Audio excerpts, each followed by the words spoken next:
Mesdames et messieurs, bonjour à toutes et à tous. On se retrouve pour la huitième et dernière ronde de l'Open de Vendeuvre. Donc pour cette huitième partie, je joue contre Sarah Gigeli, joueuse de 20 ans qui a été plusieurs fois championne de France, qui est d'ailleurs passée dans l'une de mes vidéos pour le recap du championnat du monde féminin. Donc là je suis à parier contre elle, donc c'est la deuxième ronde de la journée, donc forcément il y a moins de temps pour se préparer que d'habitude. Quand je me prépare contre elle, honnêtement, je sais pas trop sur quel terrain l'affronter. Je vois qu'elle joue exclusivement E4. Après, je sais pas trop quoi faire sur E4. Hein. Comme d'habitude, j'hésite entre française et sicilienne. Et comme j'ai pas eu le temps de me préparer du tout, je me dis le plus sage, c'est de partir sur ce que tu joues depuis toujours. Et donc, je décide de jouer à la française.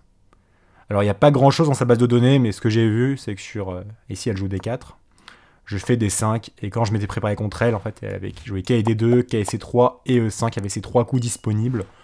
Bon, la française, c'est ce que je joue depuis toujours, donc en soi, je connais à peu près toutes les bases, entre guillemets, donc je me dis c'est bien parce que je pense que c'est une joueuse assez sérieuse, donc je soupçonnais une préparation, et le fait que ce soit mon main, ouverture, même si je me fais préparer, c'est pas très grave, quoi.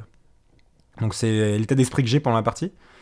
Et là, du coup, elle décide d'envoyer E5 dans la partie.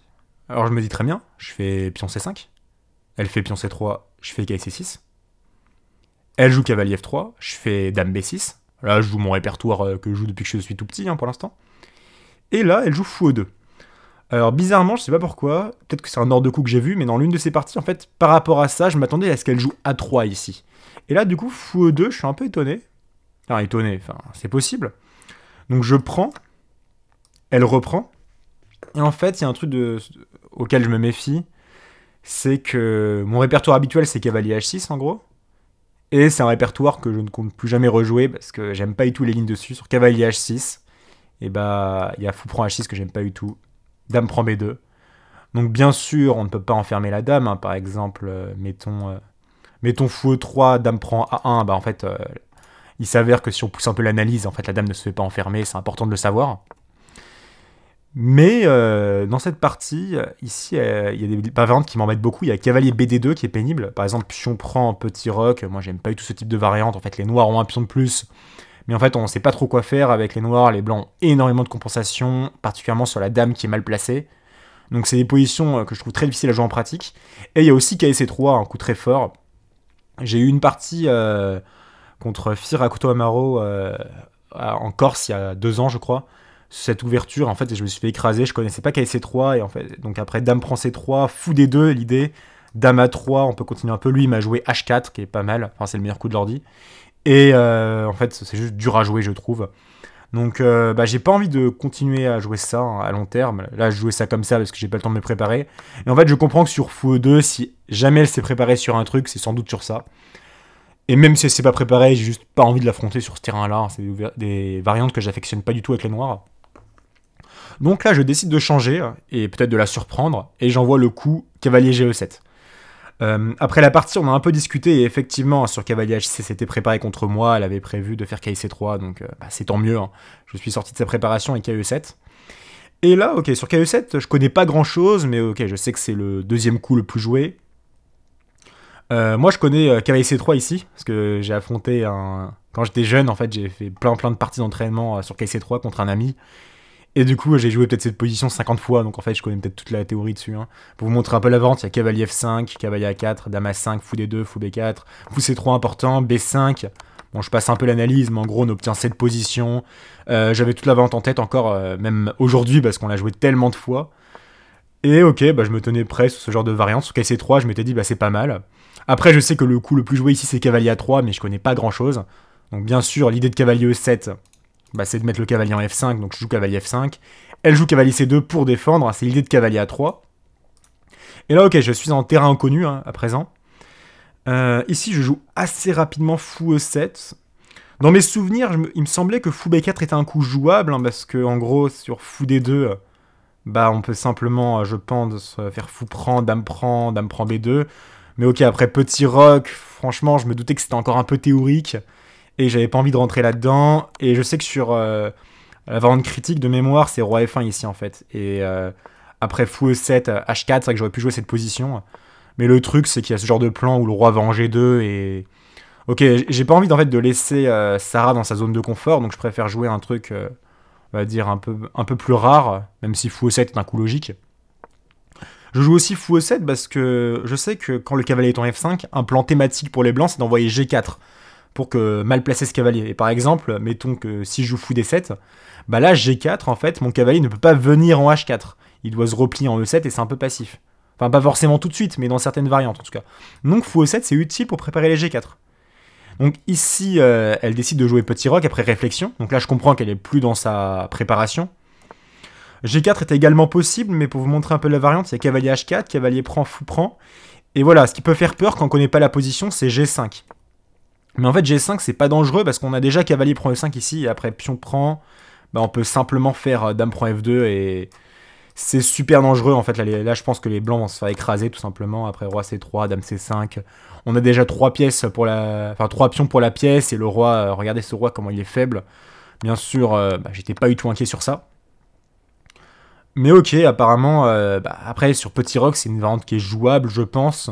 Mais le fou peut simplement revenir en E7 et on n'a pas grand chose à craindre, c'est juste une position possible. Donc ok, sur fou E7, il y a ça. Elle joue petit roc, en soi c'est le coup le plus joué et le plus logique. Et ok, moi je me dis on va faire fou D7, hein. Je développe simplement mon fou.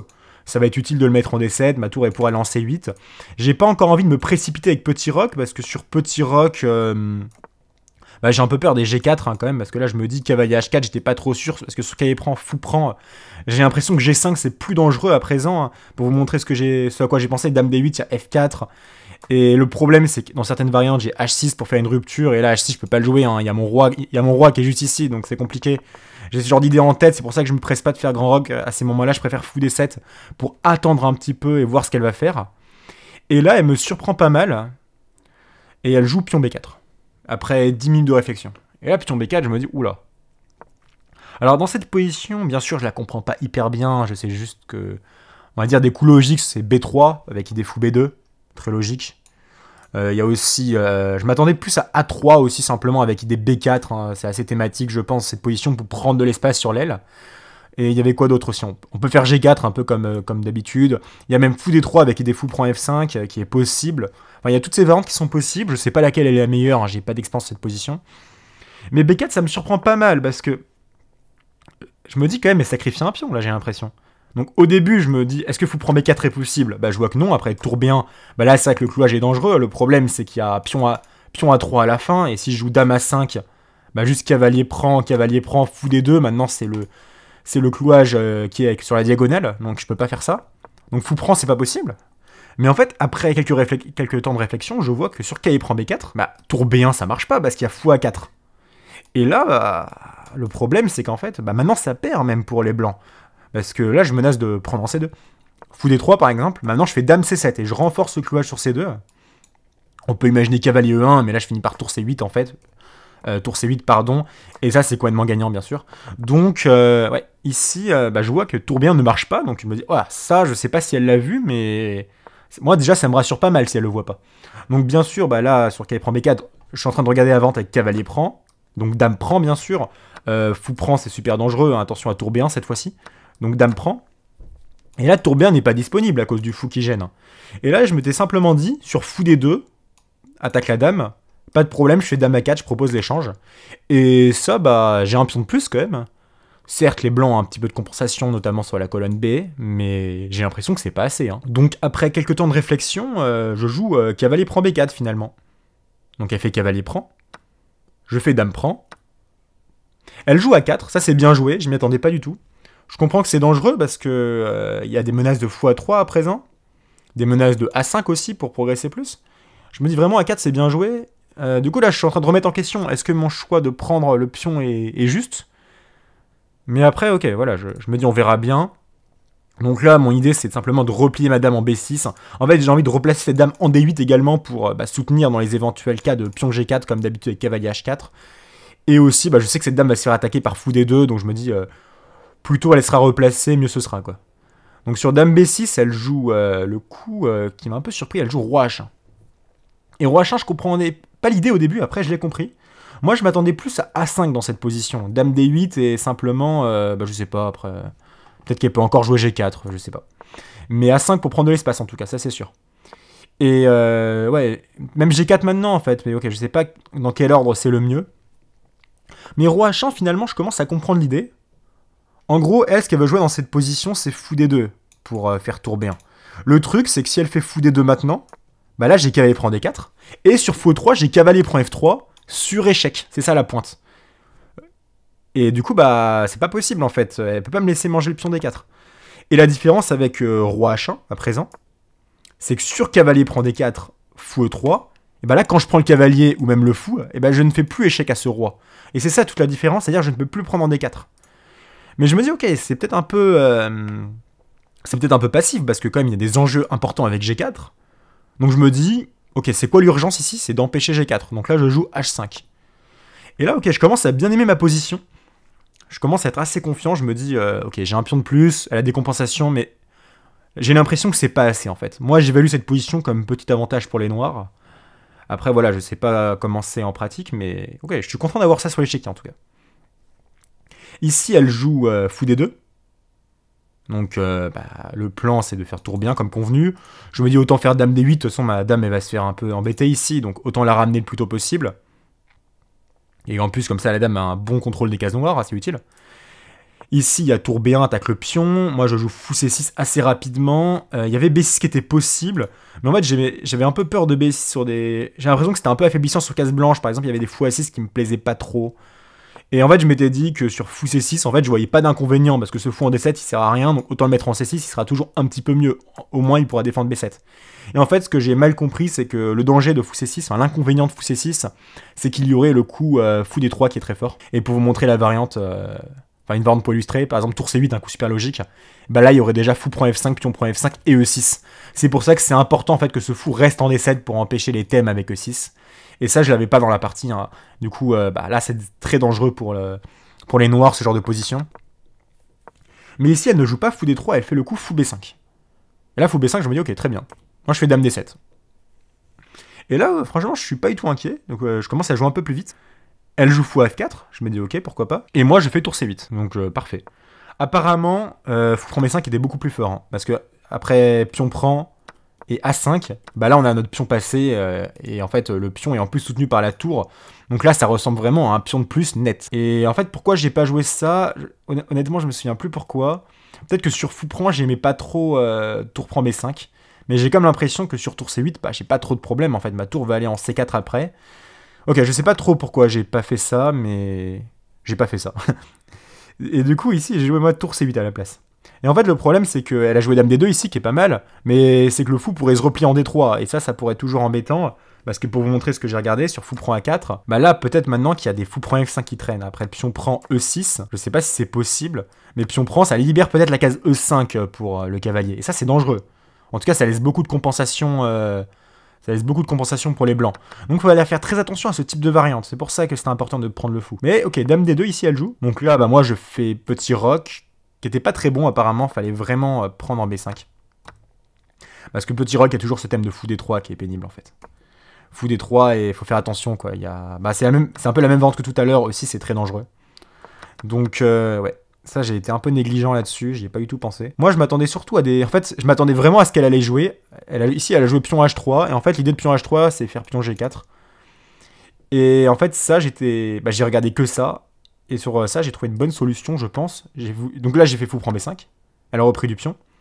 Et là, j'ai joué cavalier H4. Apparemment, H4 était beaucoup plus fort.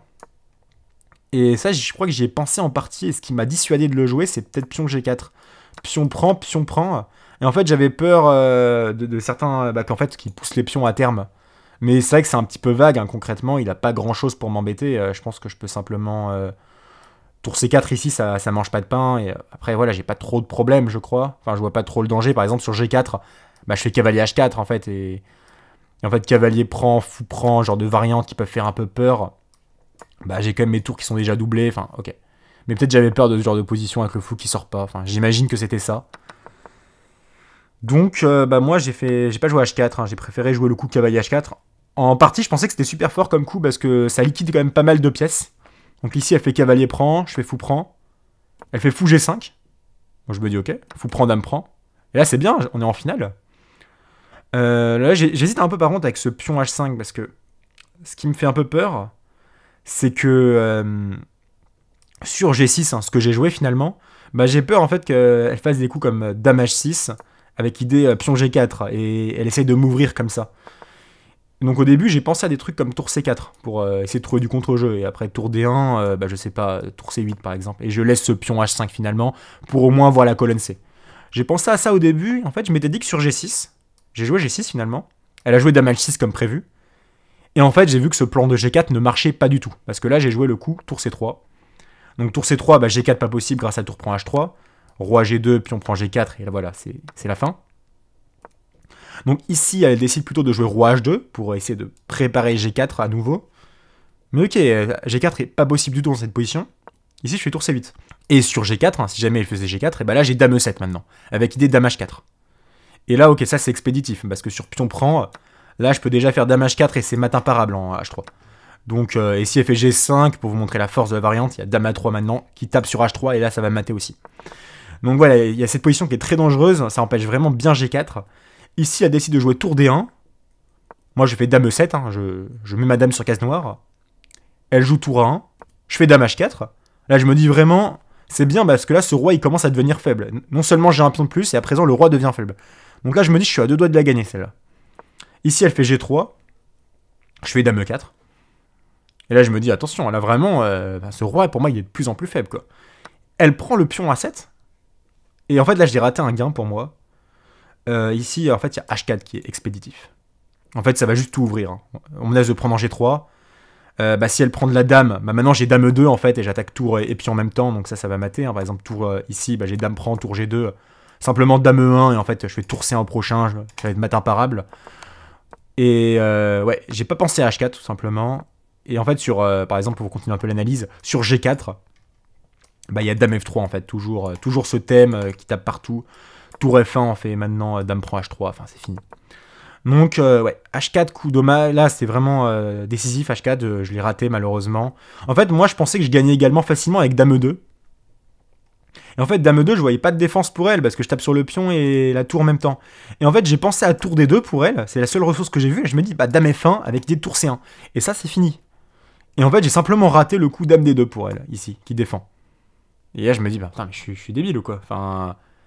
Vraiment, j'ai un petit coup de chaud, parce que je commence à être mal au temps, comme d'habitude. Enfin, de toute façon, ce tournoi, faudra en parler, mais la gestion du temps, c'est catastrophique.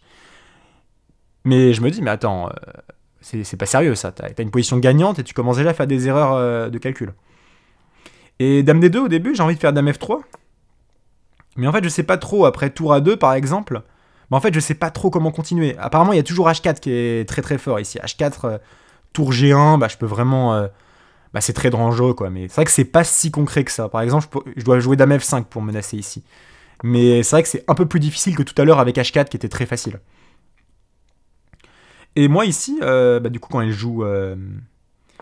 j'ai pas joué Dame F3, j'ai fait Dame prend B5. Je me dis, ok, bah, au moins je récupère le pion, je garde du matériel en plus, c'est important. Elle joue Dame F4, c'est bien joué. Moi, je fais H4 à présent, c'est très fort, mais c'est un peu trop tard, quoi. H4 avant était beaucoup plus fort, mais ça reste un bon coup. Ici, elle prend 2G. Honnêtement, ça me surprend. Moi, c'est un peu bizarre, mais j'ai pensé que à la dame, et du coup, bah, j'ai vu encore Dame 2. Du coup, quand elle prend 2G, ça me surprend un petit peu. Enfin, en fait, je me rendais pas compte quand même que. Ok, c'est gagnant pour les noirs, bien sûr, mais c'est très affaiblissant quand même. Donc, faut pas que je me rate non plus. Ici, je continue avec Dame B3. Apparemment, Dame 2 était peut-être plus fort, avec idée de tour en B7, tour F3, qui était pas mal du tout, mais ok, j'y ai pas pensé, je pense. Ou je sais pas ce qui m'avait dissuadé de le jouer. Peut-être sur Dame. Peut-être Dame 2, il peut y avoir tour D2, je sais pas. Mais là, maintenant, je pense que je peux faire Dame F3 ou encore Dame... Enfin, Dame F1 surtout, peut-être. Mais après, le tour prend B7, en fait, ouais, la pointe, c'est que je menace mat en H3. C'est peut-être le menace de mat en H3 que j'ai raté. Enfin, je me souviens plus. Je me souviens plus trop des ventes que j'ai calculées dans cette position. Mais ok, Dame F4, du coup, bah, je me dis, on fait H4, elle prend. Là, je fais Dame B3. Ok, je me dis, c'est quand même très très fort. Hein. Je tape sur cette tour, je tape H3. Elle joue Dame G4, elle défend les deux en même temps, ça c'est bien joué. Et en fait, je pensais gagner tout de suite avec tour prend H3 au début. Et en fait, moi j'ai vu que Dame prend H3 parce que je m'étais dit Dame prend D1, tour prend B7, mettons. Bah là j'ai Dame prend D4. Et ça, je sais que cette finale elle est complètement gagnante. J'ai un pion de plus net. le pion E5 fragile, roi hyper faible, c'est le pion D5 qui est passé. Ok, ça va gagner, je le sais. Et en fait, je me dis, ok, et en fait, je rate roi G2 ici. Et je me dis, oh putain, je rate beaucoup de trucs quand même. Donc ça, c'est une position encore gagnante, mais c'est plus difficile que tout à l'heure de la gagner. Et là, ok, ici j'ai joué, j'ai plus trop de temps et je joue tour prend H4. Mais apparemment, tour C3 est gagnant ici encore. Pour vous montrer une variante, il y a genre de position avec idée dame B2 pour taper sur F2. Ça fait un petit peu peur, c'est que ça laisse du contre-jeu. On peut imaginer des H5, dame B2, c'est que ça... Il y a genre de position par exemple où on doit jouer en fait dame contre les deux tours, et c'est vrai que ça fait un petit peu peur. Mais là en fait c'est la meilleure chose que je dois faire, et apparemment c'était gagnant. Et ici, bah du coup, je joue pas ça, hein. Moi je fais pas ça du tout. Je décide de manger sur roi G2 en H4. Bah, elle reprend la dame, je reprends la tour, elle prend en B7 et je me dis ok, bah j'ai un pion de plus au moins. Le truc qui m'embête et que j'avais pas du tout songé au début, c'est que j'avais peur des tours prend F7. Avec dame H7 pour faire des perpètes. C'est ça et du coup je craignais pas mal ça. Et en plus je me dis attention parce que mon roi il est quand même un peu faible ici en fait. Il peut trouver facilement du contre-jeu. Par exemple, si je joue tour F8 hein, pour empêcher tous les thèmes de tour prend F7, bah là dame F4, franchement, bonne chance hein, pour vraiment... pour la gagner, ça a l'air difficile. Hein. J'ai l'impression que les blancs ont beaucoup d'activité pour le pion de moins. Donc, j'ai pas trop envie de faire tour F8. Mais en même temps, je sais pas trop quoi faire. Et j'ai plus trop de temps. Et je décide de faire dame C2. Sur tour prend B7, je fais dame C2. Et dame C2, en fait, je me dis, l'idée, c'est quoi? C'est que sur tour prend, roi prend, dame H7, il n'y a plus de perpète. Enfin, peut-être qu'il n'y en avait pas déjà, mais sur roi 8, en fait, je me dis ça, en fait. Et je vois qu'il n'y a pas de perpète. Le roi va pas en C8, mais en D8, je pense. Et en fait, je peux m'enfuir facilement. Enfin, même C8, même C6, c'était possible, je pense, pardon. Peut-être un peu moins clair, mais c'était possible.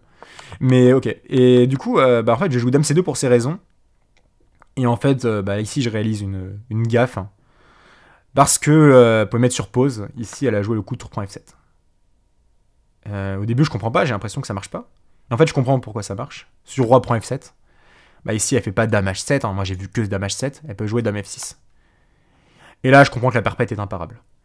Donc, roi G8, dame prend, roi H7, dame E7. Et en fait, là, on voit qu'il y a répétition. La dame peut venir en H4, en fait, c'est ça la pointe. Et du coup, c'est match nul. En fait, j'aurais pu continuer un peu cette finale. Il n'y avait qu'une seule manière pour vraiment prétendre à l'avantage encore à ce moment-là. Avant tour prend F7. Ici, il fallait jouer le coup dame H5. J'y ai pensé, en fait, et j'ai pas osé le jouer pour des raisons un peu obscures. En fait, sur dame prend, pion prend, j'étais pas trop sûr de cette finale. Enfin, c'est un peu débile parce que c'est évident que c'est déjà une très bonne option, beaucoup mieux que dans la partie. Et en fait, ici, elle a pensé à une variante qui est très intéressante. Elle a pensé à dame F6, menace de prendre en F7. Donc là, il y a G5. Et elle fait quand même tour B3 pour replacer la tour et éventuellement faire tour H3. Donc là, je fais G4 forcé pour empêcher tour H3. Pour vous montrer la vente, elle est vraiment marrante. Ici, elle joue dame F4. Donc, menace cette fois-ci de faire les tours H3. Donc, je joue roi H7, tour G3, tour G8. C'était une variante possible. Et ok, ce qu'il faut retenir, c'est que c'est pas gagnant, mais j'ai quand même j'ai un pion de plus, quoi. Donc, j'ai un petit avantage. Pour pousser un petit peu l'analyse, ça aurait pu finir comme ça avec F3, pion prend, dame prend. On aurait pu obtenir ça, je pense. Et ok, c'est pas gagnant, mais j'ai peut-être une petite pression que je peux exercer. Enfin bref, ouais, du coup, cette partie s'achève par un match nul. Donc là, vraiment, grosse déception. Hein. Pour moi, c'est pareil. J'avais des chances de gain qui étaient vraiment pas difficiles.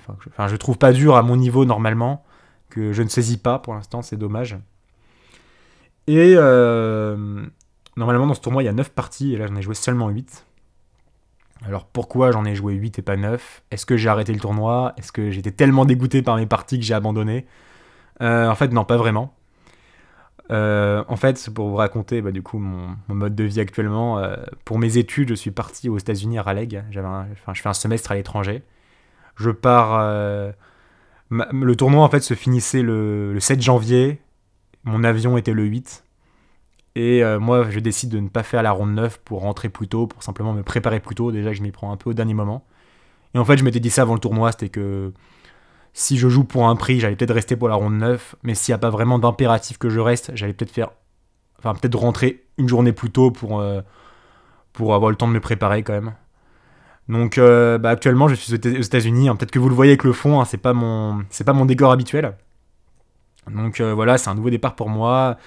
Je pense que ça va être aussi l'opportunité pour faire du contenu supplémentaire, donc vous verrez sans doute de nouvelles vidéos à ce sujet. Donc j'espère que cette série de vidéos de Vendeuvre vous aura plu. Honnêtement, c'est très dur de montrer ce genre de partie. Le début j'étais très content, à la fin j'étais beaucoup moins content. Donc j'espère aussi aller aux États-Unis, ça va m'aider pour prendre un peu de recul. Je vais essayer de faire des tournois là-bas aux États-Unis. Je sais pas si je pourrais en faire tout de suite, hein. J'aimerais bien faire 1 ou 2 mois de pause, le temps de bien travailler les échecs, de bien reprendre de la confiance. Mais voilà, il y a beaucoup de choses qui arrivent. Donc tenez-vous prêts. Et merci d'avoir suivi cette série de vidéos. Donc on se retrouve très bientôt pour de prochaines choses qui arrivent. Allez, ciao.